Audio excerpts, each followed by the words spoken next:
روزہ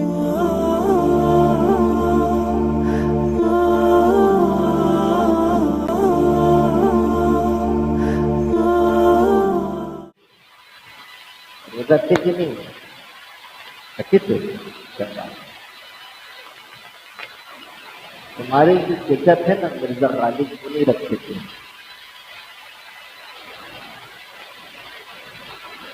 یہ دونوں جو ہے ایک دوسرے کی اصلاح کرتے رہتے ہیں.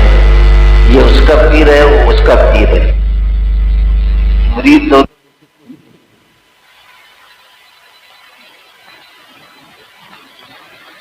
رحمت علی یہ فرحان کو خلافت دیتے ہیں. کیسا رہے گا؟ منگواؤں گا ماما منگواؤں.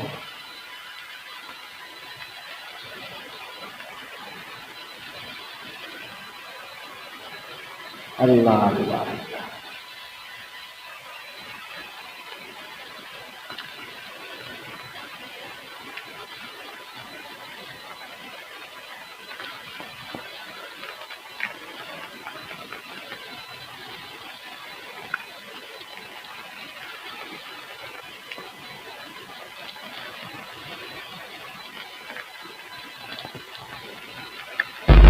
بسم اللہ الرحمن الرحیم نحمده ونصلي على رسوله الكريم.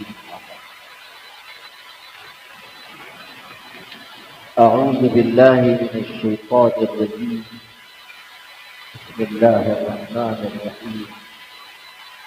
والذين آمنوا أشد حبا لله. صدق الله مولانا العظيم.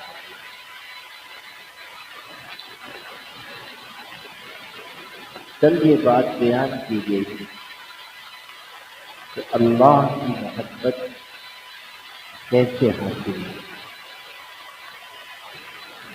اس کے لیے ایک بات بیان ہوئی تھی کہ اللہ تعالیٰ کے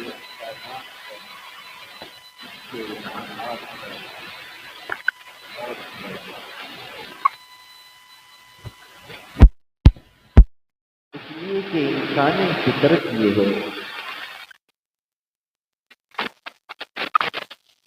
کہ انسان اپنے محسن سے محبت کرتا ہے. جس کے اندر احسان شناسی ہوگی تو ہمیشہ اپنے محسن سے محبت کرے گا.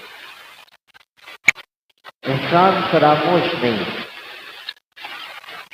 احسان بھول جانے والا تو کتنے ہی احسان کوئی کرے وہ گزر جائے. لیکن جس کے اندر احسان شناسی ہے، احسان کو ماننے کا جذبہ ہے، محسن کو نہ صرف یہ کہ یاد رکھے گا بلکہ اس سے محبت کرے گا.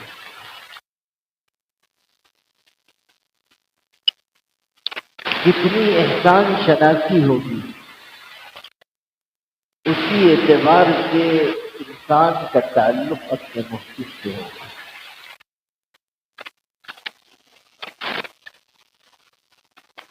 ایک مرتبہ بمبئی گیا ہوا تھا. وہاں ہمارے مخلص ہیں وہ بیمار رہے اور کافی لمبا عرصہ بیمار ہے اور پھر اللہ کے کرم سے صحت یاب.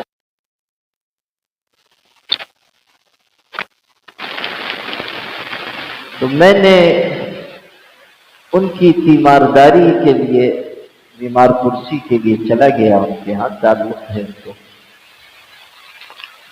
تو انہوں نے ایک بات سنائی جو ابھی مجھ کو یاد آ گئی. کہنے لگے کہ ایک دلت شخص یعنی غیر مسلم کسی وقت کسی پریشانی میں میرے پاس آیا تھا اور میں نے اس کی کچھ مدد کی. کوئی ملازمت وغیرہ کا کچھ مسئلہ تھا اور یہ اچھے اثر رسوخ کے آدمی تھے. تو کہا کہ میں نے کچھ کوشش کی اور اللہ نے اس کا کام بنا دیا، اور اس واقعے کو کئی سال گزر گئے، یعنی کوئی تازہ بات نہیں تھی، لیکن اس شخص کی احسان مندی دیکھیے، حالانکہ غیر مسلم ہے لیکن احسان مندی دیکھیے، کہنے لگے کہ اب یہ جو میں بیمار ہوا اور 1 سال لگ بھگ بیمار رہا، تو وہ غیر مسلم روزانہ اپنے علاقے سے کئی کلومیٹر دور وہ رہتا تھا، وہاں سے ان کے گھر آتا اور ان کے عقیدے کے مطابق کوئی بابرکت پانی تھا وہ لے کر آتا تھا کہ اس کو استعمال کریں، اس سے آپ ٹھیک ہو جائیں گے، اور 1 سال تک پابندی سے لاتا رہا۔ وہ کہتے ہیں کہ میں نے استعمال تو کبھی نہیں کیا، لیکن اس کی محبت کی وجہ سے لے کر رکھ لیتا تھا اور اس کو بعد میں ضائع کر دیتا تھا۔ لیکن انہوں نے یہ کہا کہ مجھے حیرت ہوئی کہ میں نے صرف اس شخص کی سفارش کی تھی اور کچھ محنت کی تھی اور اس کا کام بن گیا، اور اس کی احسان مندی ایسی کہ سال بھر تک روزانہ یہ سفر کر کے آتا رہا اور پانی پہنچا کر جاتا رہا۔ اندازہ کیجئے کہ جس کے اندر احسان شناسی ہوتی ہے، احسان مندی ہوتی ہے، اس کی کیفیت کیا ہوتی ہے۔ کتنے لوگ ایسے آپ کو مل جائیں گے کہ ان پر کتنے ہی آدمی احسان کرے وہ احسان نہیں مانتے، وقت آئے گا تو وہ اپنی ذات برادری سب بتا دیتے ہیں۔ روح المعانی میں شعر ہے، ان انت اکرمت الکریم ملکتہ وان انت اکرمت اللئیم تمردا۔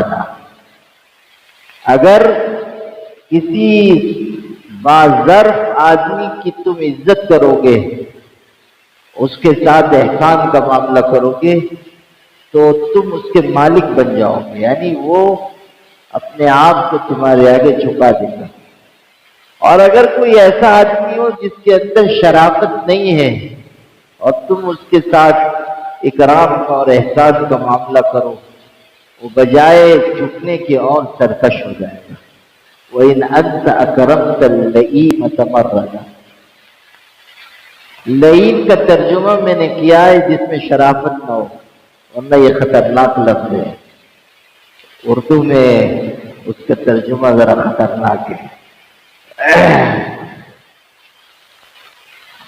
مغدور ہو تو خاک سے پوچھوں کہ اے لئیم، تو نے وہ گنجہائے گرامایا کیا کیے۔ غالب کہتے ہیں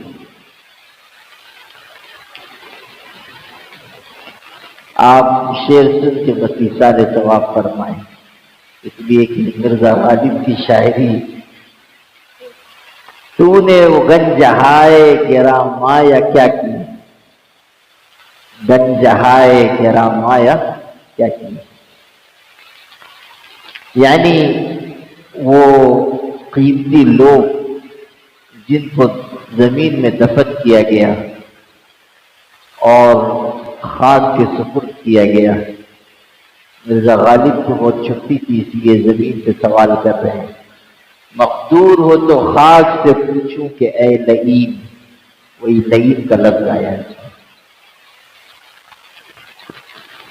اللہ اللہ، تو نے وہ گنجہائے گرامایا کیا کیے۔ رشید احمد صدیقی بہت بڑے ادیب گزرے، انہوں نے شخصیات پر کتاب لکھی، اس کا نام یہی رکھا، گنجہائے گرامایا۔ سبحان اللہ، اور بہترین نام، قیمتی خزانے۔ اندازہ کرو اللہ نے بھی کیا نظام بنایا ہے کہ کتنے بڑے بڑے لوگ جو علم، ادب، روحانیت کے آسمان ہوتے ہیں ان کو زمین میں دفن کر دیا جاتا ہے. وہ اپنی اپنی جگہ بلند و بالا آسمان ہے، لیکن وہ آسمان زمین میں چھپا دیے جاتے ہیں. اور تہ خاک کیسے کیسے خزانے دفن ہیں.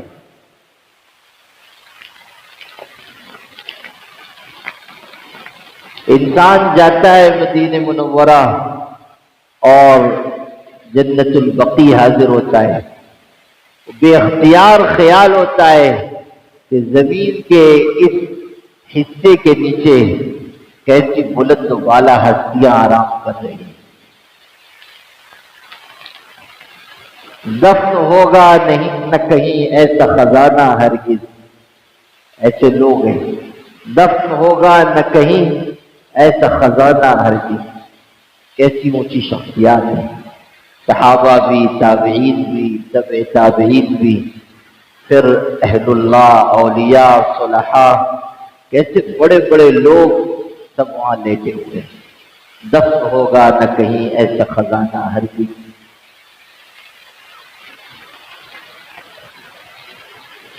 پھر یہ کہ اسی سرزمین میں حضرت نبی کریم صلی اللہ علیہ وسلم آرام کر رہے ہیں اور آج کے وجود کی برکتیں وہاں پھیلی ہوئی ہیں. یا خیر من دفنت فی الترب عظمه فطاب من طیبہن القاع والعکب نفس الفداء لقبر انت ساکنه فیہ العفاف وفیہ الجود والکرم. کیسے خوبصورت شعر ہے. یعنی وہ سارے لوگ جو زمین میں دفن کیے گئے، اے ان سارے لوگوں میں سب سے بہترین انسان، یا خیر من دفنت فی الترب اعظمہ. اور ایسی پیاری اور مبارک ہستی کہ جن کی خوشبو کی وجہ سے تمام بلند اور پست زمینیں، پیلے اور نشیبی زمینیں سب خوشبودار ہو گئی، جن کے وجود کی برکت سے سارا جہان معطر ہو گیا. زمین میں ان کو دفنایا گیا اور زمین معطر منور ہوئی.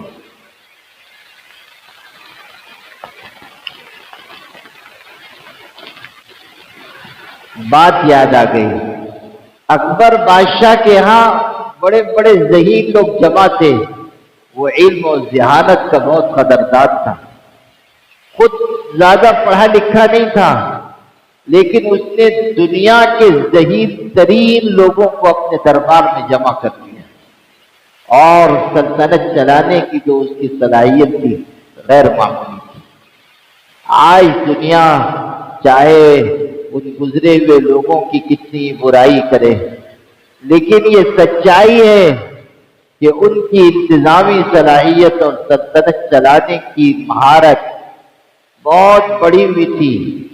یہ آج کل کے لوگ الٹے بھی لٹک جائیں ویسا نظام نہیں چلا سکتے.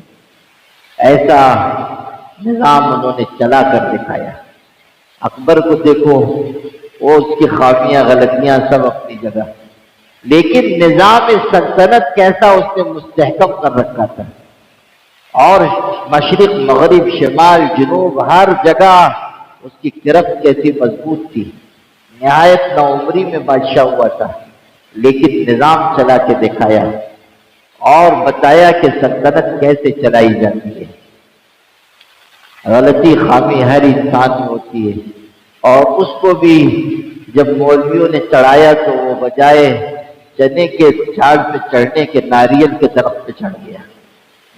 لوگ چڑھاتے ہیں تو آدمی چنے ہی کے جھاڑ پہ چڑھتا ہے، لیکن یہ حضرت ناریل کے درخت پہ چڑھ گئے اور بڑے بڑے دعوے کرنے لگے اور ایک نیا دین ایجاد کر دیا، دین الہی اکبر شاہی. خیر، اکبر نے بہت ذہین لوگوں کو اکٹھا کیا تھا اور ان سے وہ مشورے کرتا تھا۔ اکبر کے نورتن کتاب ہے، اچھی کتاب ہے، اس میں اس کے خاص خاص درباریوں کے حالات واقعات اور ان کی ذہانت کے نمونے پڑھ کے اندازہ ہوتا ہے کہ کیسے لوگ تھے اور ذہن ان کا کیسا تھا۔ خیر جو ابھی سنانا ہے وہ اتنا سن لیجیے، ورنہ تقریر نہیں ہوگی، اکبر نامہ بن جائے گا۔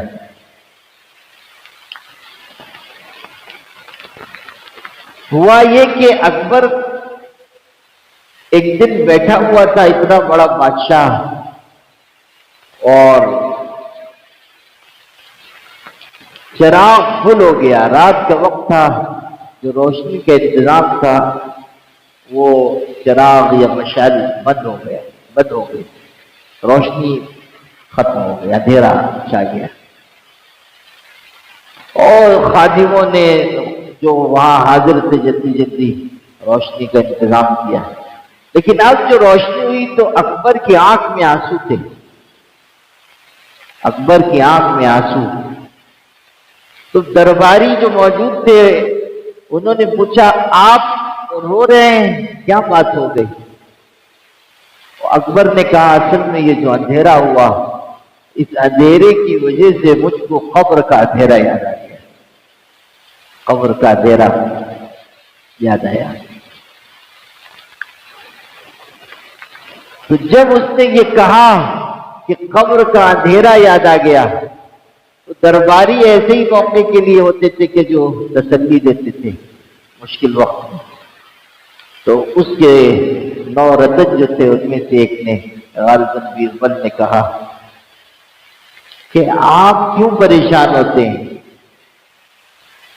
آپ یہ غور کیجئے کہ حضرت محمد صلی اللہ علیہ وسلم نبوت ملنے کے بعد 23 سال زندہ رہے، بس آپ نے جو محنت فرمائی وہ صرف 23 سال۔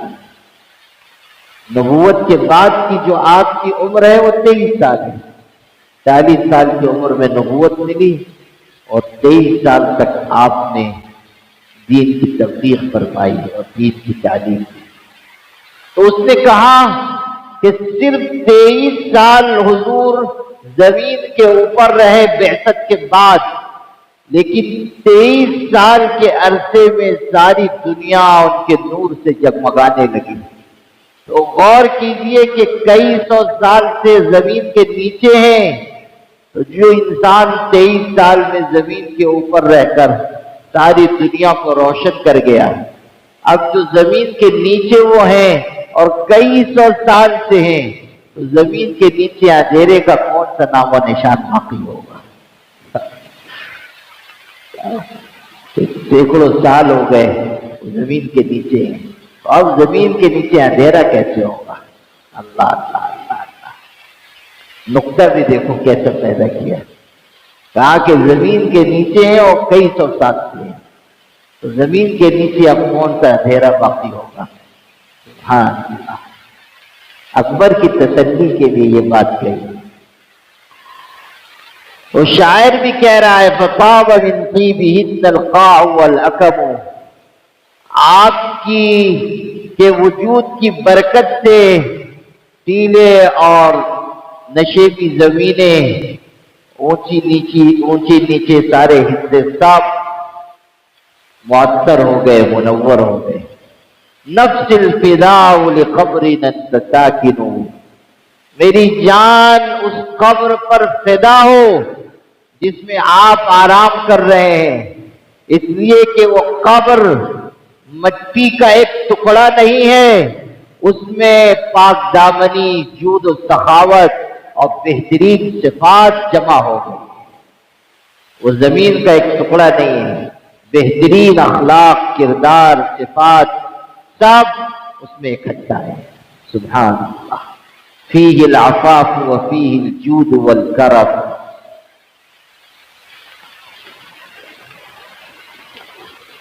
تو غالب کہہ رہے ہیں مقدور ہو تو خاک سے پوچھوں کہ اے لئیم تو نے وہ گنج آئے گرا مایا کیا کیا؟ کتنی اونچی ہستیاں تھی جو زمین میں چلی گئی. یہ لئیم کے لفظ سے یاد آ گیا اس لیے سنا دیا. اگر شریف انسان پر احسان کریں گے وہ ہمیشہ یاد رکھے گا اور آپ کی عزت کرے گا اور آپ کے لیے جھکا رہے گا. اور اگر کوئی ایسا انسان ہے جس کے اندر شرافت نہیں ہے، جس کے اندر ظرف نہیں ہے، وہ احسان کو بھول جائے گا اور آپ کے سامنے سرکشی دکھائے گا. وَإِنْ أَنْتَ أَكْرَمْتَ اللَّئِيمَ تَبَرَّدَ، جو غیر شریف ہوگا وہ چڑھ کر بولے گا.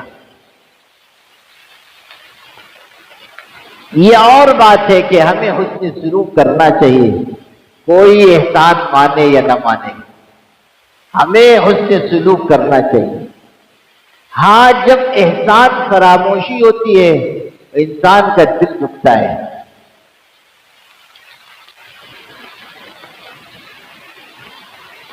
اب آگے کی بات کہہ رہا ہوں کہ انسان کے اندر یہ ایک فطری چیز ہے کہ جو اس پر احسان کرتا ہے وہ اس سے محبت کرنے لگ جاتا ہے.